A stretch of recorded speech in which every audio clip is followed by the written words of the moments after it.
em pedir ao Senhor. E a oração, irmãos, a oração, ela é fundamental na minha e na sua vida. Se nós não orarmos, é impossível obter-se vitória. Tem momentos que nós tiramos para ficar sós com Deus. Não é assim?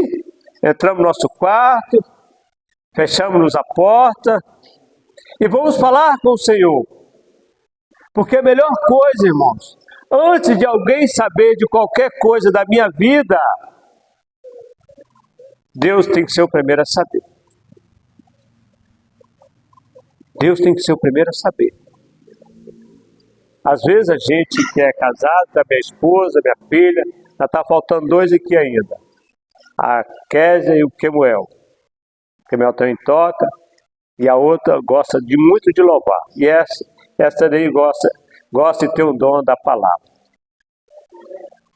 Mas quando nós oramos, nós vamos alcançar essa vitória. Era impossível para aquela senhora alcançar uma vitória mediante um cidadão perverso, cruel, injusto. Mas quando nós colocamos-se diante de Deus, orar, as coisas mudam. Às vezes nós que somos casados, às vezes nem tudo a gente fala para a esposa. Não é porque ela não merece ouvir, é para poupar. Mas a esposa sabe, logo percebe que a gente está passando pela situação e a gente precisa de falar e compartilhar com a esposa muitas coisas, né? Outra gente segura para não, claro, para deixar um pouco ela mais tranquila, tá vendo? Mas aqui está então essa mulher, e ela precisava de uma resposta do Senhor. Irmãos, é muito gratificante quando nós colocamos o hino que foi aqui cantado, que minha esposa cantou, tudo nas mãos de Deus. Tudo nas mãos de Deus, sem reclamar, sem questionar. Já foi adiantado que hoje, quando Deus tira o povo do Egito, Deus não tirou o povo do Egito para o deserto. Não. Porque Deus não vai me tirar eu de um sofrer e levar para o outro. A promessa de Deus, ela é válida. Ela tirou o povo do Egito para a terra prometida. Vamos lá fazer agora. Mas por que o povo foi para o deserto? Na sua imensa caminhada, houve um desagrado com Deus. Houve uma murmuração. Quem mudou o caminho do povo do Egito para a terra prometida foi o próprio povo. E quem vai mudar a minha caminhada para a eternidade sou eu mesmo. Porque Deus me chamou, nos escolheu para nós andarmos aqui e adquirirmos uma cidade que mana leite e mel, que é o céu. Aqui nós temos luta. Se eu falar que não temos luta, somos até hipócritas falar isso. Mas uma coisa é certa, nós só temos vitória em Cristo Jesus. Eu digo que, eu falo, o Evangelho, é muito fácil você viver no Evangelho. Desde quando você obedece à palavra de Deus, você vive em harmonia, em vitória e com um sorriso no rosto. Não é assim? Porque Deus nos garante a vitória. A irmã já adiantou aqui, elevo meus olhos para os montes. De onde me virá o socorro? Imagina a situação de Davi quando ele fala isso. Porque temos certeza, irmão, da nossa vitória. Quando o povo sai do Egito, nós vamos contar lá em Êxodo, capítulo 15, Êxodo, capítulo de número 15, as águas amargas de Mara. Vamos ler aqui, um pouquinho só, voltar aqui. Quando eles chegaram a Mara, saiu que estavam andando na sua caminhada para o deserto, chegaram em uma cidade, nome de Mara, e a água era amarga. Começaram a se murmurar. Êxodo capítulo 15, versículo 23, se os irmãos quiserem acompanhar. Eles começaram a murmurar. Quando eles murmuraram, mudaram a situação da água. Obrigado, gostei. Mudaram a situação da água. Quando nós murmuramos, vai mudar a nossa situação, a nossa luta, a nossa enfermidade, a nossa caminhada. Mas vamos ver aqui agora. Moisés orou ao Senhor. E quando ora, você pode ler o texto até o 27. Quando orou, irmãos, mudou-se a situação. Água amarga tornou-se doce, potável, apto para beber.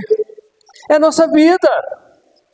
A nossa vida, o Evangelho, irmãos, é a nossa vida. Da maneira que nós vivemos, honestamente, caminhando para o céu, nós vamos caminhar no Evangelho.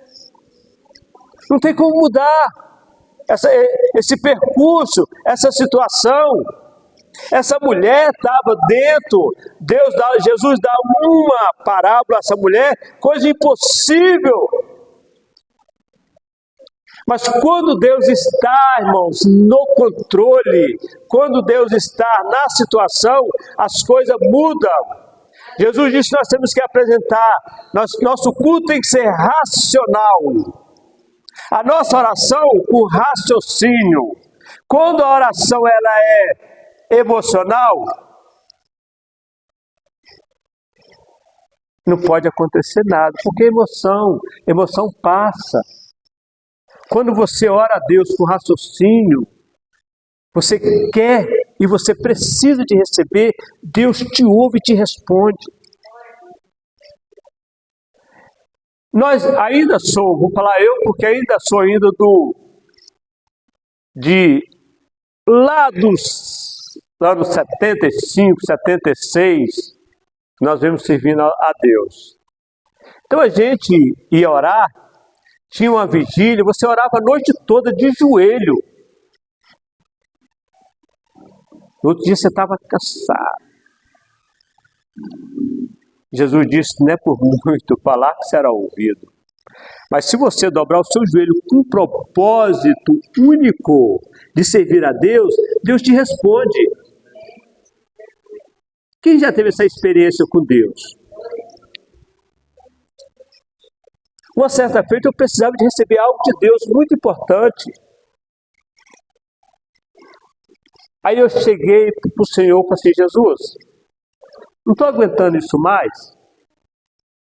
Só falei assim, irmãos, graças a Deus foi ouvida, porque oração que tem objetivo, oração que você tem sentido, ela é ouvida.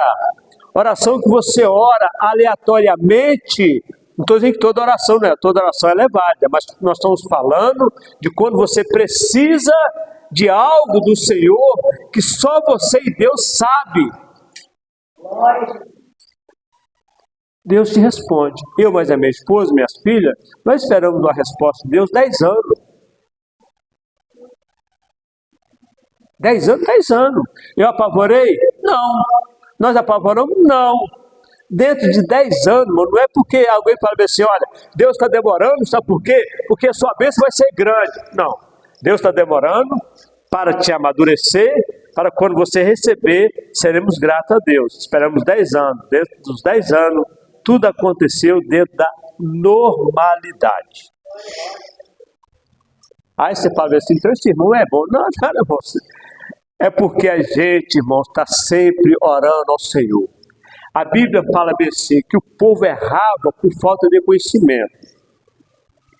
Se nós temos a Bíblia, que ela é o manual do crente, se nós temos a Bíblia como a nossa referência, então você hoje não pode dizer que você não erra por falta de conhecimento. Você tem a Bíblia, tem a palavra de Deus. E quando nós lemos a palavra do Senhor, a gente só tem que ganhar. Aí nós vamos lá em Mateus capítulo 7, versículo 7 e 8. Pedi, pedi.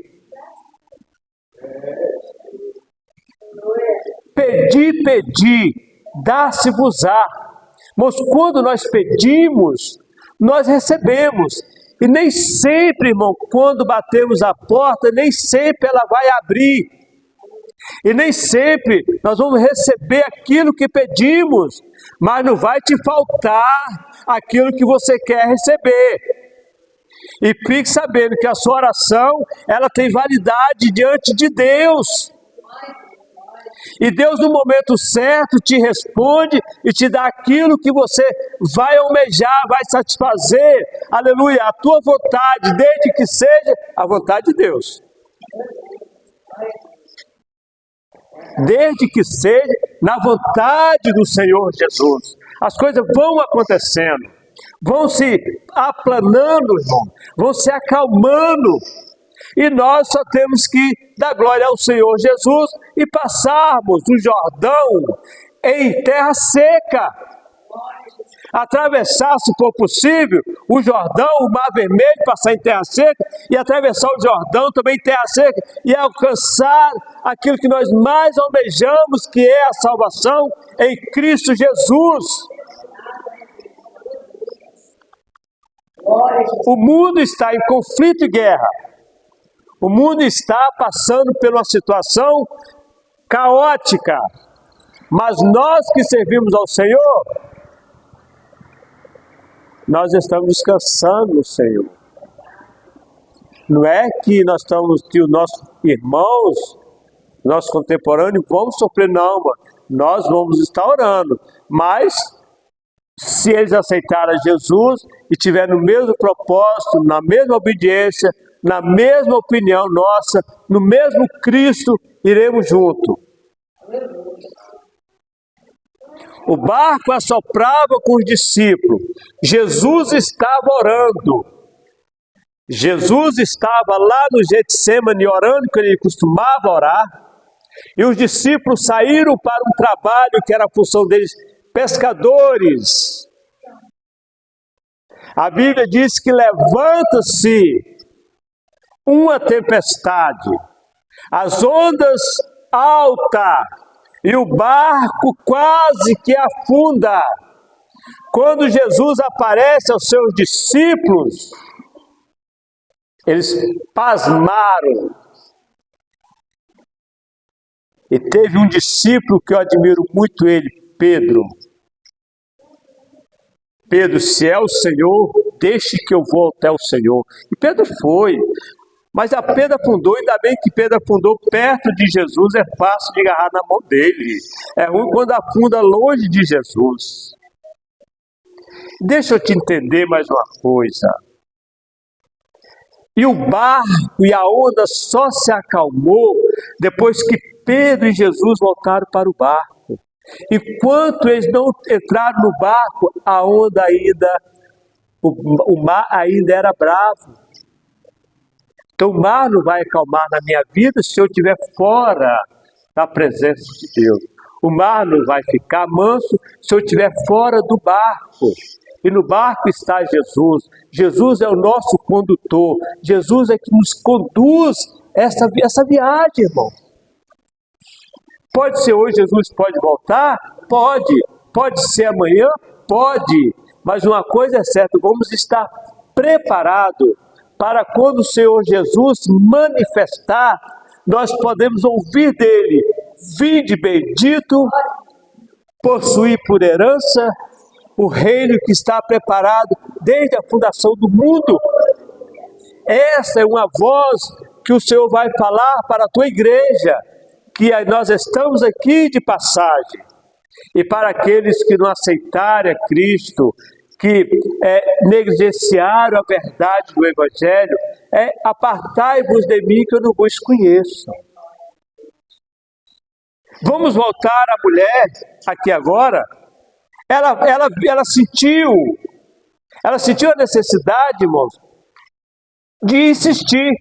Eu imagino quantas vezes essa mulher chegou lá para esse juiz. E quantas vezes nós dobramos nossos joelhos e queremos algo do Senhor, e às vezes o Senhor ainda dá um tempo mais, mas nós não podemos desfalecer e perdermos a esperança. O que eu quero dizer é a nossa vida. É a nossa vida. O Evangelho é a nossa vida. Quantos anos que nós estamos servindo ao Senhor? Por quanto tempo? Nós já estamos mais vontade que nós estamos ainda começando a andar com 40 anos, 30 anos de Evangelho. Ainda começamos ainda a andar, irmão. Mas tem coisa que nós precisamos de aprender. E a melhor coisa, irmãos, é a humildade, a persistência, a perseverança e o zelo de estar na casa do Senhor. O zelo de estar na casa do Senhor. O zelo de servir ao Senhor com alegria. Entende? De não desanimar. Nada neste mundo pode nos separar do amor de Cristo. E Paulo dá um conselho muito grande para o jovem Timóteo. 2 Timóteo capítulo 2. 2 Timóteo capítulo 2. E tu, pois, meu filho, fortifica-se na graça que é em Cristo Jesus. Olha só. Olha o conforto que o Senhor Jesus nos dá. Fortifica. Fica na presença do Senhor. E no verso 3 ele disse: sofre como um bom soldado. Quer dizer, você não reclama, não questiona. Segue em frente. Para que questionar? Para que revidar? Para que revidar? Porque o Senhor, se eu tenho o Senhor como meu advogado, para que eu vou revidar? Para que eu vou falar, vou questionar? Aleluia! Se o Senhor é o nosso advogado, se o Senhor Ele intercede por nós, Ele sabe a minha e a sua necessidade, Ele sabe até quando você pode ir, até quando você não pode. Ele até sabe quanto você vai aguentar, vai não vai. A saber que a cruz que nós carregamos é cruz leve. Eu até digo, vou até falar. A cruz que eu carrego, ela é tão leve, ainda tem uma rodinha nela ainda, para ficar mais leve. A cruz que eu carrego, porque sério, eu quero carregar uma cruz leve, e ela tem uma rodinha ainda, para ficar mais leve ainda. Mas tem dia que ela fica pesada, não tem problema. Tem dia que ela pesa, não tem problema. Mas eu quero carregar uma cruz leve, porque a mais pesada carregou Jesus. A mais pesada carregou Jesus. Eu não vou entrar debaixo de jugo pesado, porque eu não aguento. Eu sou falho. Mas Jesus carregou o jugo pesado, Jesus carregou tudo por nós. Ele levou sobre si as nossas dores, as nossas enfermidades, o nosso pecado. E lá na cruz ele disse: Pai, tudo está consumado. Tudo está consumado, Pai. Agora o véu do tempo se rasga, não há mais separação entre o meu povo e eu. Não deu direito de evangelho leve? Não deu direito de evangelho leve? Jugo suave? Sem peso? Mas tem gente que gosta de levar um jugo suado. Eu levo um jugo suave. Tranquilo. E não vou me afastar do amor de Jesus carregando um fardo leve. Eu não vou me afastar do amor de Jesus carregando um fardo leve. Levando o evangelho que eu possa levar ele. Eu quero nossos filhos no evangelho, está tudo aí. Nunca batemos, nunca gritamos, nunca espancamos, mas sempre dando conselho de estar no evangelho. Se eu, pai, eu me sinto bem, eu vou espancar meus filhos, por quê? Se meu Jesus, meu pai, nunca me espancou, por que eu vou espancar os meus? Aquilo que ele me deu para eu cuidar, que é herança do Senhor. Filho é herança do Senhor. A esposa companheira. E juntas estamos para caminharmos junto. Verdade, irmão. O evangelho é suavidade. O evangelho não é gritado. Para que gritar? Para que espernegar? Por que não servir o Senhor com alegria? Por que não apresentar ele, não apresentar ele com espontânea vontade? Eu sou só crente se eu estiver batendo. Eu sou crente se eu estiver batendo. Eu estava conversando com meu filho, ele falou bem assim comigo. Às vezes, meu filho é um neto, irmão, mas eu tenho com meu filho. É o meu neto, o Samuel. Mas é meu neto, tá? Então tá com nós desde quando nasceu, a gente. Então é meu filho. Um dia ele falou bem assim, vô, quem aprendeu batendo, quem aprendeu apanhando, quer ensinar batendo? O evangelho, há uns anos atrás, era assim. Mas eu vou ensinar a bater? Não, vou ensinar o evangelho que é real, que é bom e que é agradável ao Senhor. É um evangelho que você consegue levar ele. Paulo, ele teve um capricho muito grande com Timóteo, o jovem Timóteo. Fortifica-se na graça que é em Cristo Jesus. Ei, cresce só que como um bom soldado de Cristo. Não deixa a tua cruz, não desanima. Se a cruz está pesada, entra no teu quarto, fecha a tua porta e fala. E você ora da maneira que você sente. Às vezes a gente sabe que tem momento que não tem palavra, mas tem lágrima. Aconteceu com Jesus, irmão. Jesus lá no Getsemane orando, faltou palavra para ele, mas a Bíblia diz que ele entrou numa angústia tão grande que o seu suor tornou-se em sangue. Já imaginou, irmão, a aflição de Jesus, que ele tinha que carregar o evangelho, ele tinha que carregar um pecado da humanidade para fazer um povo forte, feliz, para morar na eternidade. Que Deus em Cristo abençoe. Deus